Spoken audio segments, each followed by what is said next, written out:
right, Kuffs from 1992, the Shout Factory Special Edition Blu-ray, which my fiance was kind enough to surprise me with. Definitely wanted to talk about this because I don't know how many people have seen it. This is from a long lost era when Christian Slater was the hip hot happening thing. It's interesting, when you look back on the movies he didn't have a whole lot of blockbusters. He just rode through his success on pure charisma. Like, you've got Robin Hood, Prince of Thieves, and Young Guns 2 were really the only movies that made a whole bunch of money. I mean, Pump Up the Volume and Heathers, all those are classics, obviously.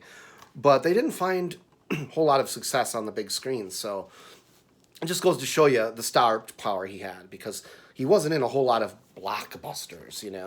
It Kuffs, very reminiscent of Beverly Hills Cop, that type of thing, Martin Brest type of film. This one, however, is written and directed by Bruce A. Evans, about the patrol special police forces that are unique to San Francisco. I'm not sure how all of this works. Essentially, I read a little bit about it. Essentially, these are citizens hired by the police, trained by the police to guard the rest of the citizens in the neighborhood. Interesting. But the plot revolves around that. In San Francisco, Christian Slater's brother manages or runs one of these special patrol franchises.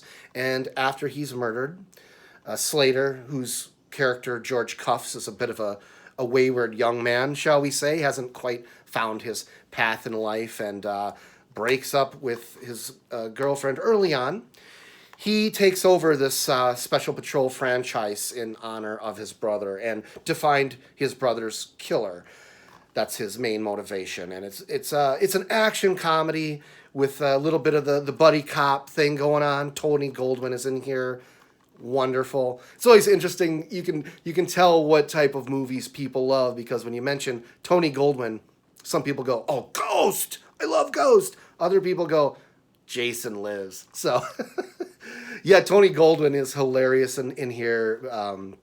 They have a bit of fun with the PG-13 rating. If you're going to do PG-13, have fun with it. Obviously, the violence and the language here is toned down for a younger audience, and they're aware of that. So they have some fun with it. There's some really good writing in here, some really good little satirical bits, and also some good action sequences. There's not a whole lot of action like the original Beverly Hills Cop. People forget there's like one shootout. It's very, very short.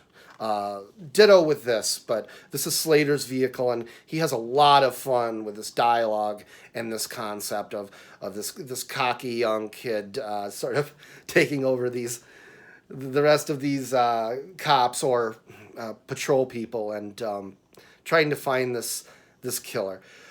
Now, some of this has not aged well, and watching it again the other night, it's like, wow. Milla Jovovich, who is fantastic, part of the key to why this movie works is her charisma. She actually sells the fact that someone would be in love with this dipshit.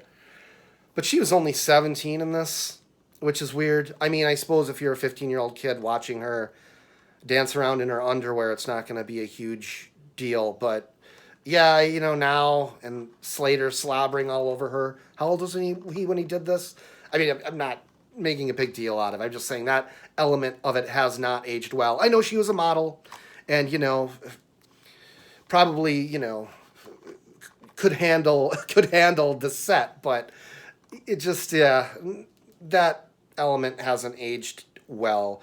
There's also some humor in here that, people would probably find offensive by today's standards, but fuck it. It's 1992. It's a Christian Slater vehicle. It's Kuffs. Interestingly enough, this is the movie that got Ashley Judd her SAG card. I found out browsing through the features.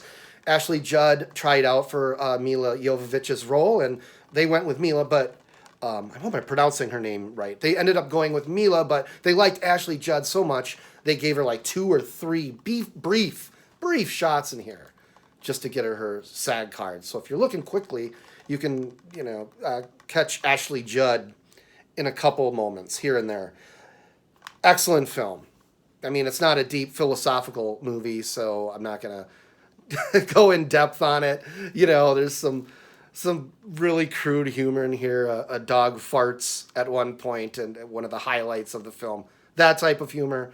But again, if you like Beverly Hills Cop and you're into Christian Slater and that era, and you haven't seen this, I'd give it a look. Look, especially this is the features are pretty good. There aren't many, but what are there? Interview with the composer Harold Faltermeyer, who has done everything from Top Gun and Beverly Hills Cop, Fletch. She's done 1,000 movies in the 80s and beyond that. So some good features. If you're a fan, I'd pick this up. I don't think it was too expensive. So, all right. Thanks once again for watching Blue City Reviews. Always fun to revisit these old classics and see how they've held up. And this one holds up pretty good. Pretty good. So, all right. Cheers.